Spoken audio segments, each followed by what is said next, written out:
Pengobatan was-was dalam iman.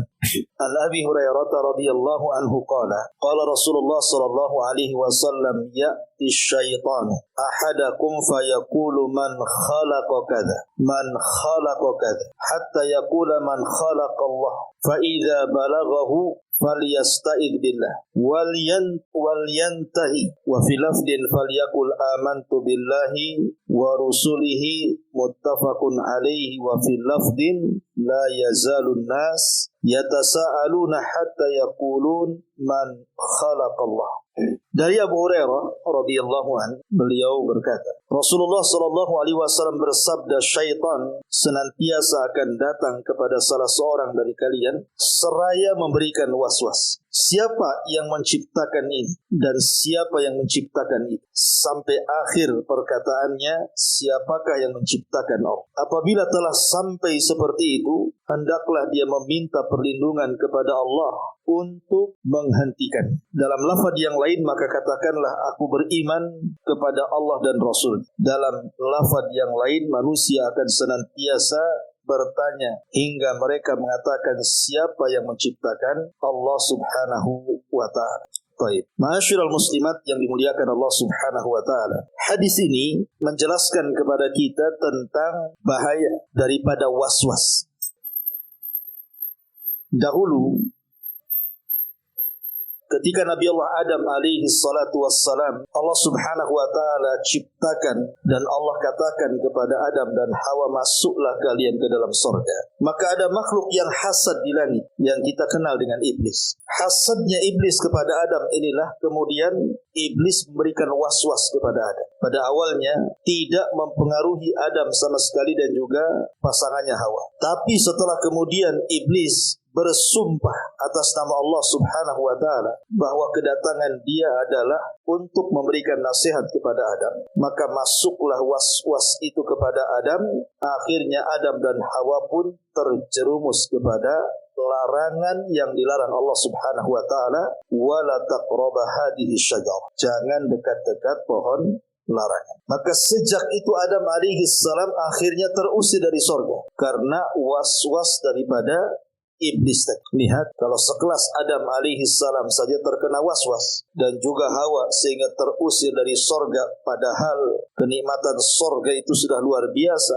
bagaimana kita anak turunan? Dan itulah senjata yang paling ampuh yang dimiliki syaitan. Setan itu tidak mungkin narik tangan kita, ayo kita zina, ayo kita mabok, ayo kita melakukan kesyirikan. Tidak. Setan tidak narik tangan atau dorong badan kita supaya masuk ke dalam maksiat. Setan itu cukup ngasih was-was saja. Dia masukkan was-was ke hati kita, kemudian dibayang-bayangkan dengan kenikmatan-kenikmatan dunia dari syahwat dan syubhat. Dari situlah kita masuk dalam perangkap setan. Nah, salah satunya adalah dalam hadis ini. Jadi apabila salah seorang kemudian terkena was-was, datang setan kepada kita, kemudian setan memberikan soalan-soalan dalam benak otak kita ini. Kita memandang langit, tiba-tiba setan mengatakan, siapa yang menciptakan langit? Maka kita katakan Allah lah yang menciptakan langit. Kemudian kita memandang ke lautan, setan juga akan berikan was-was, siapa yang menciptakan lautan? Maka kita katakan Allah.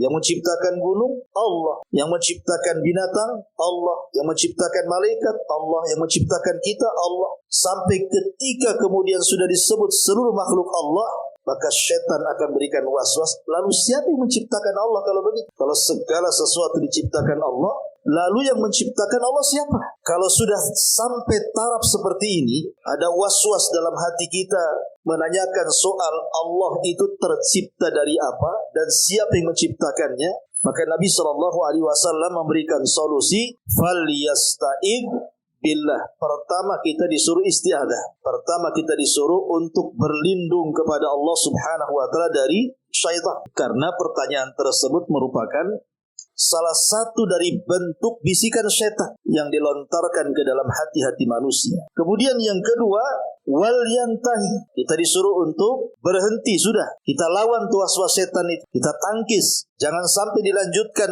angan-angan kita ketika setan memberikan waswas, pertanyaan siapa yang menciptakan Allah. Sebab kalau diteruskan, ini bahaya. Maka akan masuk syubhat ke dalam hati kita dan akan merusak keimanan. Atau kata Nabi SAW, langsung kita ucapkan amantu billahi wa rusuli. Aku beriman dengan Allah dan Rasulnya. Bahwa Allah subhanahu wa ta'ala tidak diciptakan. Dan tidak benar ucapan yang mengatakan siapa yang menciptakan Allah. Karena dia Khalik. Dan selain Khalik adalah makhluk. Dia tidak didahului dengan ketidakadaan. Dan tidak diakhiri dengan ketidakadaan. Allah senantiasa ada dan akan tetap ada. Ma'asyiral muslimat yang dimuliakan Allah subhanahu wa ta'ala. Karena gini, para ulama mengatakan bahwa salah satu keinginan syaitan kepada kita adalah meletakkan keraguan-raguan dalam akidah. Jadi syaitan datang itu meragu-ragukan kita di dalam akidah kita kepada Allah subhanahu wa ta'ala. Dengan cara apa? Ya tadi masuk dalam was-was tadi. Bertanya siapa yang menciptakan langit, kita masih katakan Allah. Siapa yang menciptakan bumi, kita katakan Allah. Siapa yang menciptakan ini, kita katakan Allah. Siapa yang menciptakan itu, kita katakan Allah.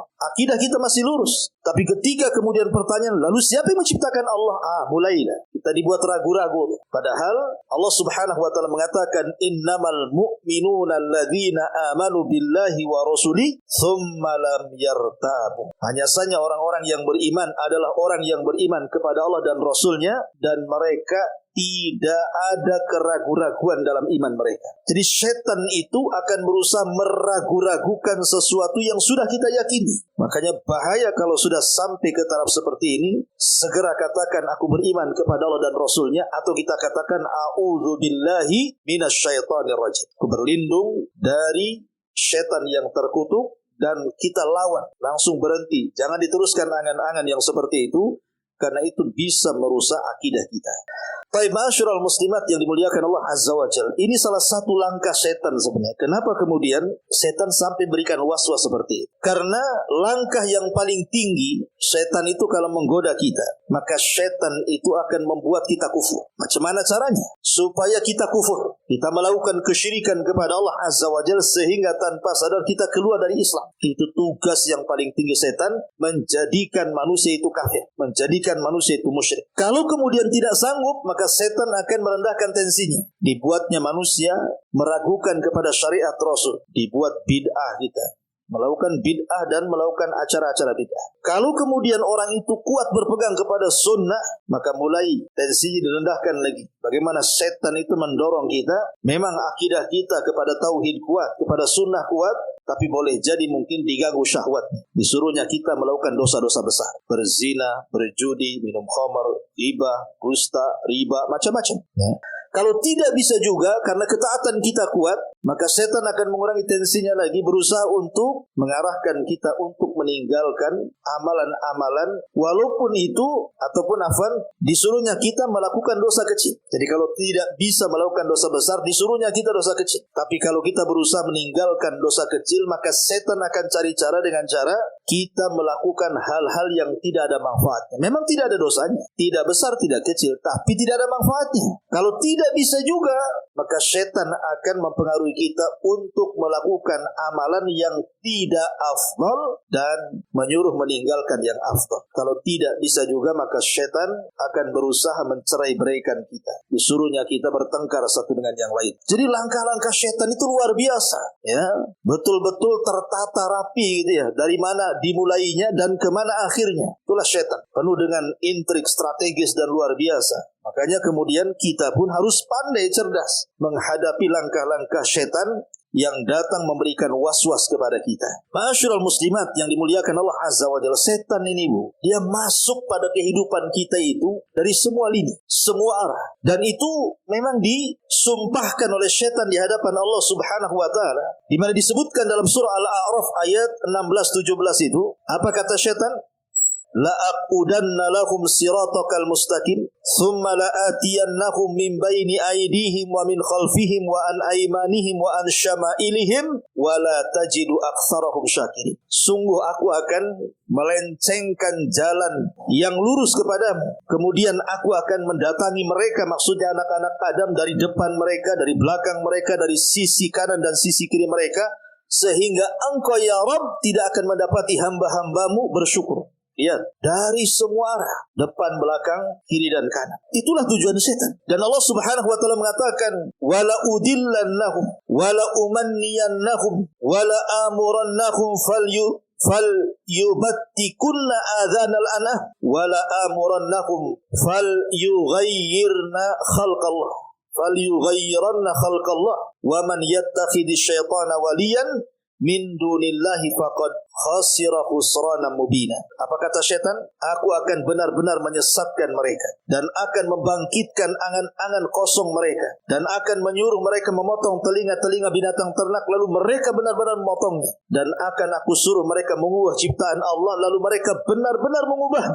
Dan barang siapa yang menjadikan setan sebagai pelindung selain Allah, maka sesungguhnya ia menderita kerugian yang nyata. Lihat bagaimana syaitan itu berusaha untuk memberikan was-was kepada anak Adam itu dengan cara memberikan angan-angan. Ya. Jadi saya ulangi, bahwa di antara bentuk was-was syaitan itu adalah dengan cara memberikan angan-angan kepada anak Adam. Lihat orang-orang yang di pasar tuh. Di pasar itu lihat, kenapa orang itu sampai kemudian berani mengurang-urang takaran, mengurang-urang timbangan, mengurang-urang meteran, kadang-kadang curang dalam dagangan, dicampurnya yang bagus dengan yang jelek, dan begitu seterusnya. Karena setan masuk dalam angan-angan dia.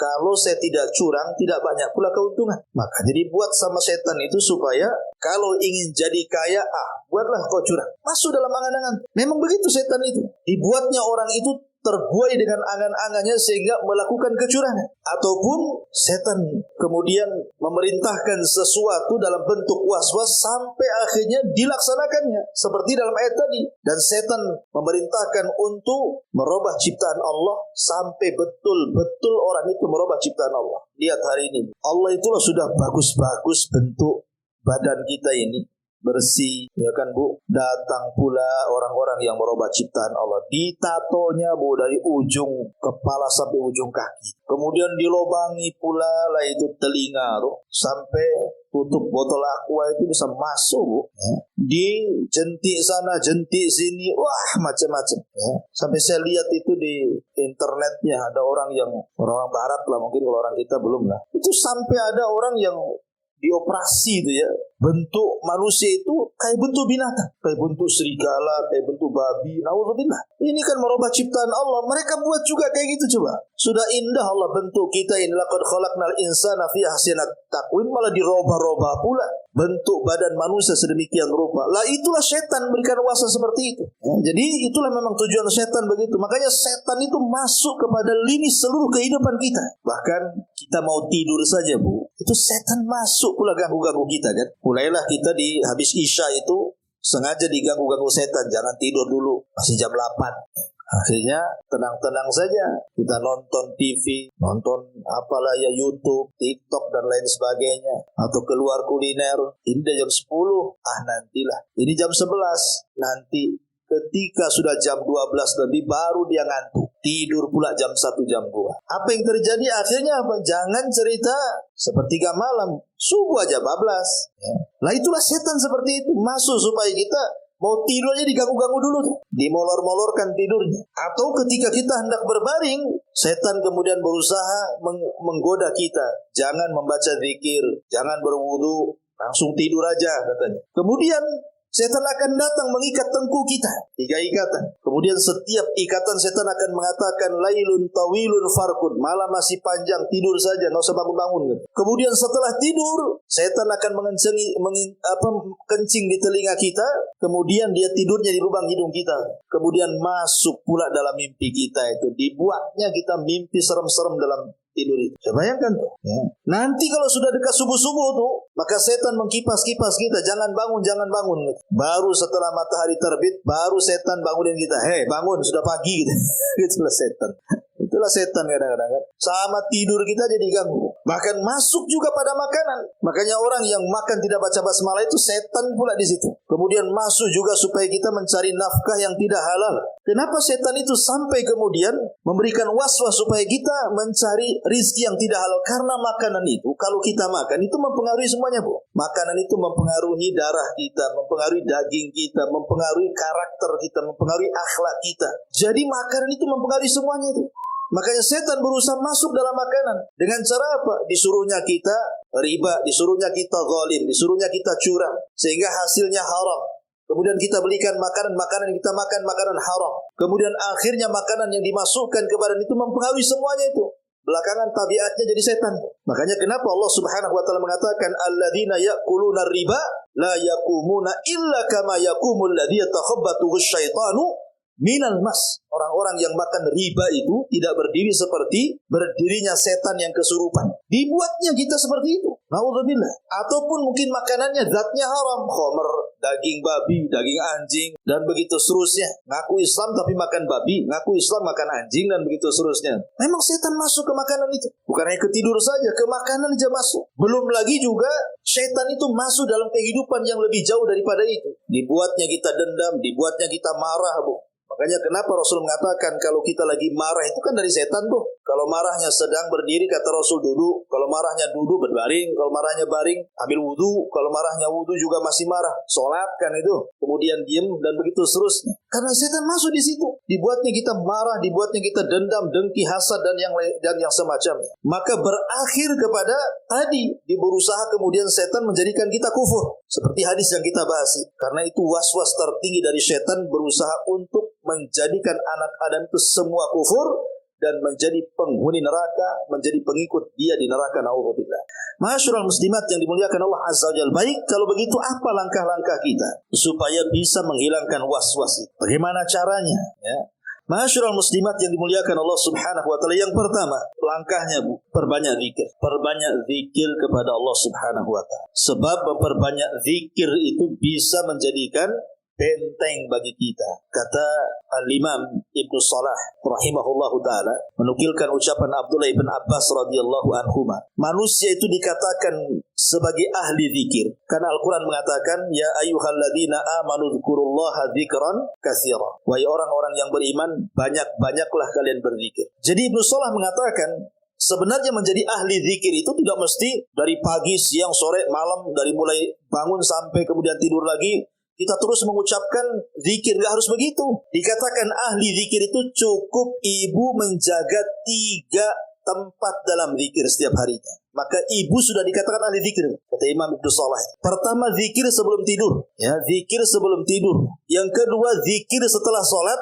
Dan yang ketiga, zikir pagi dan petang. Ibu kalau menjaga 3 tempat zikir ini, ibu disebut ahli zikir, kata Ibnu Salah. Saya ulangi, pertama sebelum tidur, yang kedua setelah sholat, dan yang ketiga ketika di waktu pagi dan petang yang disebut dengan zikir pagi petang. Lah 3 tempat ini, Bu, kalau tidak ditinggalkan, ini bisa mencegah gangguan setan. Bayangkan, Bu, pertama zikir sebelum tidur, kan banyak fadilahnya tuh zikir sebelum tidur itu. Sebab kalau kita melakukan zikir dan membaca semua zikir sebelum tidur itu, selama kita tidur tidak ada setan yang berada dekat-dekat kita. Kemudian juga zikir pagi petang, kalau kita baca pagi tidak akan diganggu sampai petang, kalau kita baca petang tidak akan diganggu sampai pagi. Kemudian zikir setelah sholat juga sama. Jadi itu sangat ampuh tuh untuk melawan setan. Yang kedua, ada mutafkir al-mubalik fihi fil mustaqbal. Kita tidak boleh banyak-banyak berpikir kepada sesuatu yang belum terjadi atau sesuatu yang telah terjadi. Imam Syafi'i rahimahullahu ta'ala pernah ditanya, Imam, apa sih yang menyebabkan orang itu suudzon kepada Allah? Apa yang menyebabkan orang itu suudzon, artinya berburuk sangka kepada Allah, itu apa? Karena di zaman sekarang, Bu, banyak sekali orang yang berburuk sangka kepada Allah. Seperti apa? Seperti orang takut tidak mendapatkan pekerjaan. Orang kena PHK di PT, kemudian dia berpikir, aduh macam-macam gitu kan, Bu ya. Nanti mau kerja apa, mau makan apa. Itu suudzon kepada Allah namanya. Iya loh, sudah ditakdirkan oleh Allah rizkinya, kenapa bingung? Kalau dipecat dari PT, kerja tempat lain lah gitu. Apa kemudian sampai stres akhirnya malas makan, malas minum, mengganggu ibadah, itu kan memikirkan sesuatu yang akan datang itu nggak perlu dipikir. Makanya Hasan Al-Basri mengatakan, ketika kawannya mengatakan, apa yang akan kita makan besok wahai imam? Kira-kira kita besok mau makan apa? Kata. Marah Hasan Al-Basri dan mengatakan, apakah Allah memerintahkan besok kita kerja? Apakah Allah memerintahkan, wajibkan kita besok kerja? Kan tidak. Ya. Kalau Allah tidak memerintahkan kita kerja, berarti kita tidak usah memikirkan besok kita makan apa. Karena rizki itu sudah ditanggung. Pasti ada rizki itu. Karena sifat rizki itu ada dua. Ada rizki yang datang sendiri, ada rizki yang dicari. Seandainya kita lari dari rizki itu loh, pasti rizki mengejar kita. Seperti kita lari dari kematian, pasti kematian mengejar kita. Ngapain kita mikir sesuatu yang akan datang? Itu was-was namanya. Ya, tidak perlu dipikir. Ya. Yang penting doa, tawakal, ambil sebab, bismillah. Ya. Pasti Allah Subhanahu wa Ta'ala akan mudahkan. Dan itu cara ampuh untuk menghadapi was-was syaitan. Kemudian juga yang ketiga, belajar seperti ini. Ya, belajar seperti ini, Bu. Mencari ilmu. Itu penting. Kenapa? Karena kalau orang tahu ilmunya, berarti kita tahu sepak terjang setan kan, Bu. Oh, setan ini begini cara dia bekerja menggoda anak Adam. Dari mana dia masuk, kemana dia keluar. Dan hanya orang yang punya ilmu yang tahu arah kemana setan menggoda kita kan. Bagaimana cara menghadapinya, bagaimana cara mengobatinya. Kalau orang jahil mana tahu. Makanya terus belajar, terus membaca, terus hadir di majelis taklim supaya cerdas, sehingga dengan kecerdasan itu kita bisa menghadapi langkah-langkah setan. Kemudian juga berpuasa. Kata Nabi SAW, inna syaitan yajri min ibni Adam majradah fadayyiku alai majari bisawmi. Kata Rasul, setan itu masuk di jalan darah. Setiap jalan darah manusia itu setan bisa masuk di situ. Kata Rasul, sempitkan jalan darah dengan puasa supaya setan gak leluasa dalam badan itu. Kemudian juga selain daripada itu, perbanyak isti'adzah, perbanyak mengucapkan a'udzubillahi minasyaitonirrajim. Karena isti'adzah itu kalimat yang sangat menampar bagi setan. Makanya kenapa Nabi Allah Subhanahu wa Ta'ala mengatakan, Qul a'udzu birabbil falaq min syarri ma khalaq wa min syarri ghasiqin idza waqab. Kalimat ghasiq idza waqab itu artinya setan yang berkeliaran di malam hari. Kita berlindung kepada Allah dari mereka, dan itu sangat luar biasa isti'adzah itu untuk melawan setan. Kemudian juga cari teman yang baik, cari teman-teman yang ahli dalam ibadah. Jangan sembarang cari teman, sebab teman itu mempengaruhi kita. Kalau dia teman baik ya kita akan baik, kalau dia teman jelek ya kita akan ikut kejelekannya. Dan itu memang wali-wali setan yang Allah tempatkan di bumi, teman-teman yang jelek itu. Maka hindari teman-teman yang jelek. Ya. Masyurul muslimat yang dimuliakan Allah Azza wa Jalla, ada 8 hadis. Kalau ibu mengamalkannya, maka ibu bisa menyakiti setan. Selama ini kan kita selalu disakiti setan. Ya. Kita balik serang setan. Ya, kalau Israel itu ibaratnya nyerang Palestina, Palestina nyerang balik gitu ya. Gitu ya. Kalau setan selama ini nyerang kita, kita serang balik. Bagaimana caranya menyerang setan itu supaya setan tersakiti, supaya setan menangis, supaya setan sedih? Ada 8 hadis. 1. Ya, masyarul muslimat yang dimuliakan Allah Subhanahu wa Ta'ala, ibu ketika tasyahud, Bu. Dalam tasyahud itu kan kita menggerakkan jari telunjuk, mengisyaratkan jari telunjuk. Baik yang ada yang digerak-gerak, ada yang tidak digerak-gerak kan. Nah, itu kan masuk pada ranah fikih lah. Ada yang menganjurkan bukan hanya diisyaratkan tapi digerak-gerak. Ada yang mengatakan tidak perlu digerak-gerak, yang penting isyarat telunjuk saja. Kata Nabi SAW ketika bicara soal mengisyaratkan telunjuk dalam tasyahud, kata Nabi, la hiya asyaddu ala syaitan minal hadid. Sesungguhnya isyarat telunjuk dalam tasyahud itu lebih mampu menampar setan dan menyakiti setan dibandingkan setan kita pukul dengan besi. Kenapa demikian? Al-Imam Al-Munawi, Al-Imam Al-Mula Ali Al-Qari mengatakan asyaddu ala syaitan minal hadid, ketika bahwa isyarat telunjuk dalam tasyahud itu lebih menyakitkan dibandingkan pukulan besi. Dia mengatakan idla yata'assar minal hadid kama yata'assar minat tauhid. Karena hakikat orang yang mengisyaratkan seperti ini, Bu, dalam tasyahud itu hakikatnya kita sedang mentauhidkan Esa, ya, dengan satu telunjuk. Kata Imam Mula Al-Qari, dia mengatakan karena pengaruh pukulan besi kepada syaitan itu tidak berarti berbeda dengan pukulan tauhid kepada syaitan. Makanya ketika ibu sholat dalam tasyahud itu jangan malas mengisyaratkan telunjuk, jangan asal-asalan, ya, harus tegang betul. Dan kita niatkan dengan isyarat itu untuk menyakiti setan, untuk menampar setan. Ya, jangan salah, isyarat itu jangan malas-malas, Bu. Kalau mengisyarat dalam tasyahud itu menyakitkan setan. Ini satu. Yang kedua, hadis Abu Hurairah radhiyallahu anhu. Nabi sallallahu alaihi wasallam mengatakan, "Idza qara'a ibnu Adam as-sajdata fasajada, ya'tazala syaitan yab." Apabila ibu baca Quran, kan di Quran itu kan ada sekitar 14 ya. 14 atau 15 gitu ya, kurang lebih ayat sajdah. Kalau ibu baca, ibu disunahkan sujud tilawah. Lah ketika ibu membaca ayat-ayat sajdah, kalau bisa ibu sujud, Bu. Karena kalau ibu sujud ketika ibu membaca ayat-ayat tilawah tuh, setan itu langsung jingkir kemudian menangis, Bu. Setan bisa nangis tuh. Kemudian setan akan mencela dirinya dan mengatakan, "Ya waili, umira ibnu Adam bisujud fasajada falahul jannah wa umirtu bisujud fa abaitu falyanna." Lihat anak Adam, diperintahkan Allah sujud, dia sujud, maka Allah kasih dia sorga. Aku pula dulu diperintahkan sujud, tak mau pula, maka Allah janjikan aku dengan neraka. Sedih setan itu ketika melihat kita sujud. Makanya ahli sujud itu, Bu, setan paling benci dengan kita. Kalau ibu suka sholat sunnah, sujud syukur, sujud tilawah, pokoknya sujud apa aja yang diperintahkan itu, maka setan tersakiti.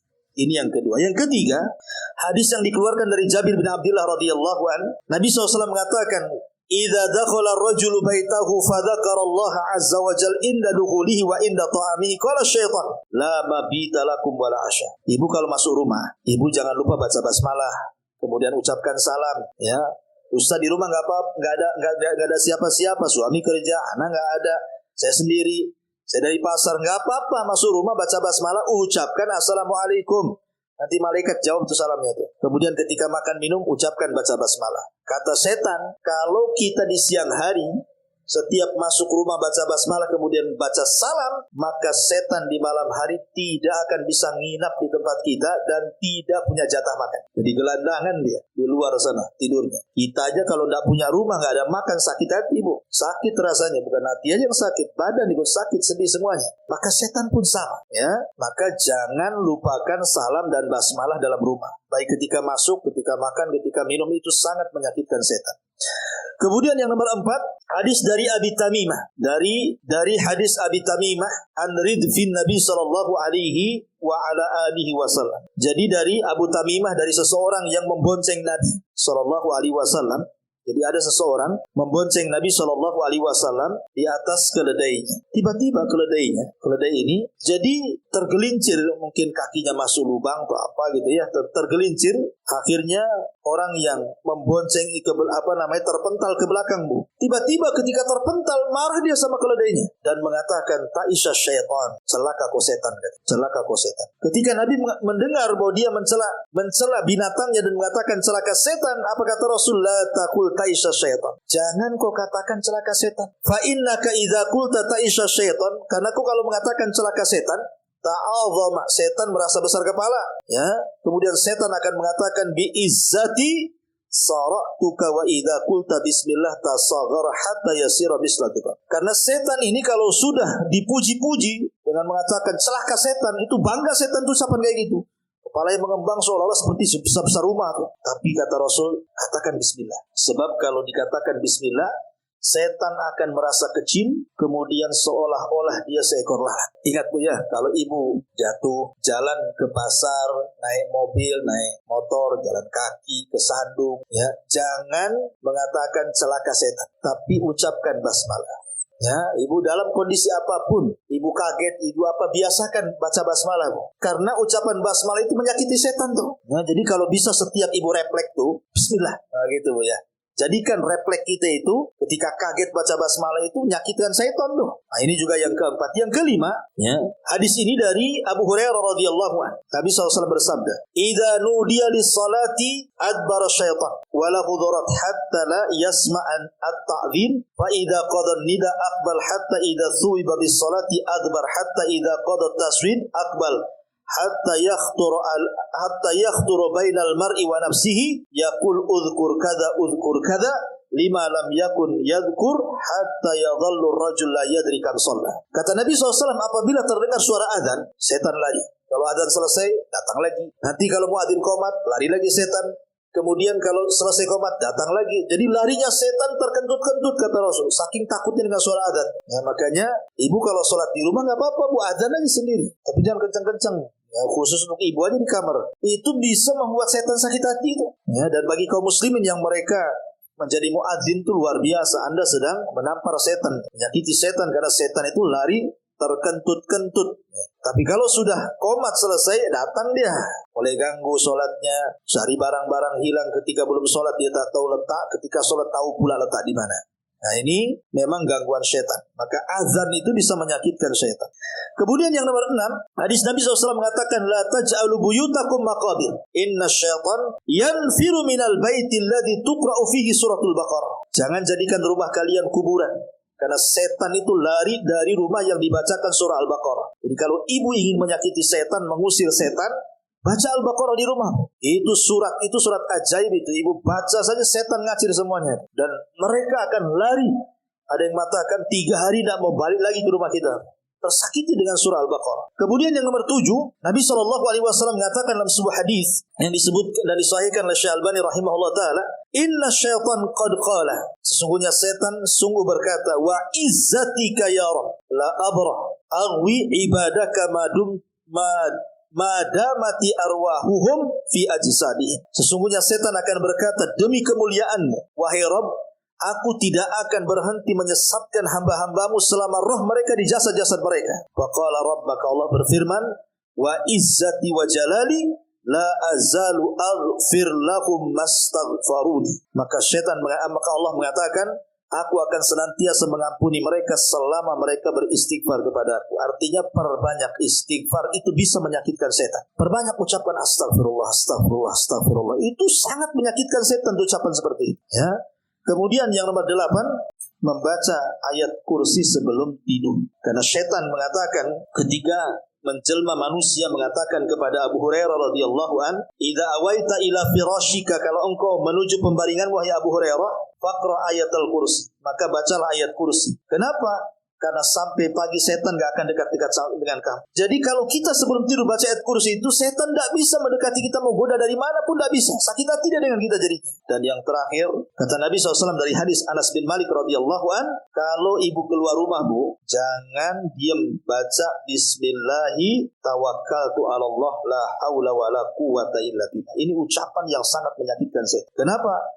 Karena kalau kita membaca Bismillahi tawakkaltu ala Allah la haula wa la quwata illa billah, maka kata Nabi SAW, hudita wa kufita wa wukita. Engkau akan diberikan hidayah, engkau akan dicukupkan, dan engkau akan dijaga. Sehingga setan mengatakan, macam mana aku akan menggoda orang ini sementara dia sudah diberikan petunjuk, sudah dicukupkan, sudah dijaga oleh Allah. Tak mungkin aku bisa menggodanya. Jadi setan tersakiti dengan orang yang membaca doa ketika keluar rumah. Inilah di antara senjata-senjata yang diajarkan Rasul kepada kita dalam rangka mengetahui titik kelemahan setan dan bagaimana cara melawannya. Wallahu a'lam bishawab.